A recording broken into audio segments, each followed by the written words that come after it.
2018 saya pernah memimpin sembahyang di salah satu gereja Katolik di wilayah Jakarta.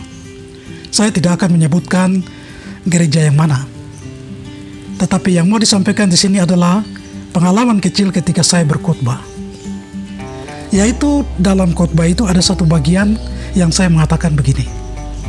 Saudara-saudari, anak-anak sekalian yang terkasih, ada satu adagium bahasa Latin yang bunyinya begini. Corruptissima Republica plurimae legis. Semakin korup sebuah republik, maka semakin banyak perundang-undangan yang dibuat. Apabila semakin banyak perundang-undangan yang dibuat, itu tanda bahwa publik yang ada dalam sebuah republik itu perilakunya buruk. Sebaliknya, apabila publik dalam sebuah republik itu mereka mematuhi semua perundang-undangan yang berlaku, maka kita tidak membutuhkan lagi undang-undang yang baru. Begitu seterusnya penjelasan hingga akhir ya, maksudnya akhir sembahyang. Saya terus pergi ke ruang ganti pakaian. Tiba-tiba seorang bapak berlari kecil dengan wajah serius datang kepada saya. Romo, orang Jakarta panggil pastor itu Romo. Romo, saya perlu Romo sebentar. Dan saya mengatakan, oke Bapak silakan tunggu sebentar di luar. Saya ganti baju dan kita jumpa. Selesai ganti pakaian, saya bertemu Bapak itu dan mengatakan atau bertanya, Bapak perlu apa? Kira-kira apa yang bisa saya bantu? Dan ia dengan wajah serius mengatakan begini, Romo, khotbah Romo tadi itu saya sangat tidak setuju.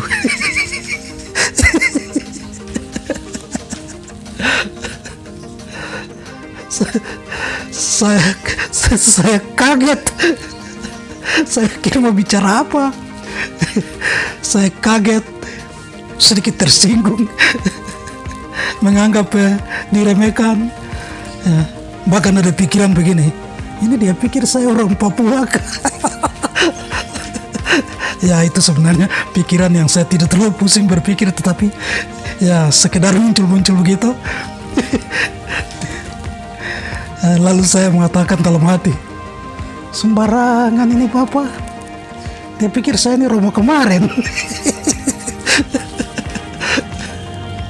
Orang tahun 2018 ini masih dalam hati. 2018 ini sudah 22 tahun jadi Romo. Sudah khotbah kemana-mana. Di Papua, di Manado, di Palu, di Makassar, di Palopo, bahkan di wilayah Jakarta. Belum tahu dia. Tapi ini dalam hati bergumul seperti itu. Tapi wajah saya ya tetap senyum. Lalu saya tanya begini, oke, baik Bapak, kira-kira di bagian mana dari khotbah saya yang Bapak tidak setuju? Dan dia mengatakan begini, Romo tadi khotbah mengatakan bahwa apabila banyak sekali peraturan, maka itu tanda bahwa orang-orang yang menjalankan peraturan itu kelakuannya buruk. Bagaimana dengan kitab hukum kanonik, maksudnya hukum gereja Katolik, yang terdiri dari banyak peraturan dalam bentuk buku yang tebal? Apakah itu tanda bahwa orang Katolik itu kelakuannya sudah bobrok? Dan saya mulai menangkap apa yang menjadi pergumulan Bapak tadi dengan khotbah saya, sampai mengatakan bahwa ia tidak setuju. Lalu saya mengatakan begini, oke baik Bapak, kitab hukum kanonik itu kan tidak diubah terus-terus, sedikit-sedikit ganti atau sedikit-sedikit ubah, kan tidak. Dan itu kan dibuat untuk, ya sekali dibuat, ya itu dipakai untuk dalam waktu yang sangat lama.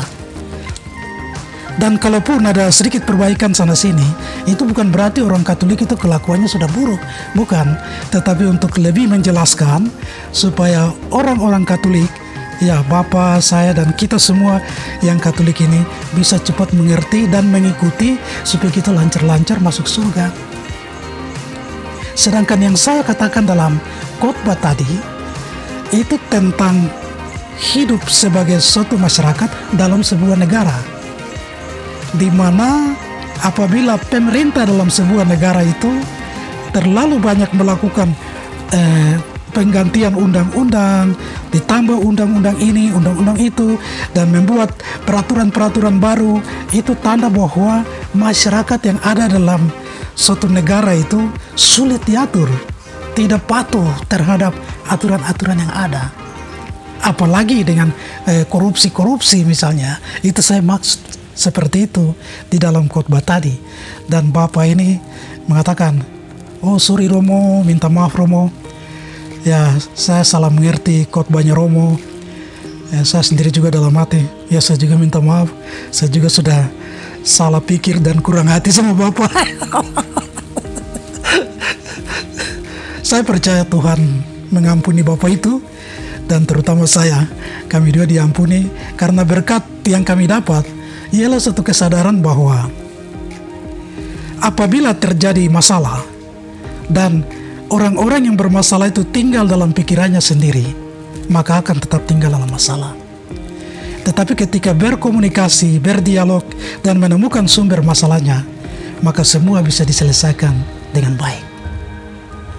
Demikian, terima kasih.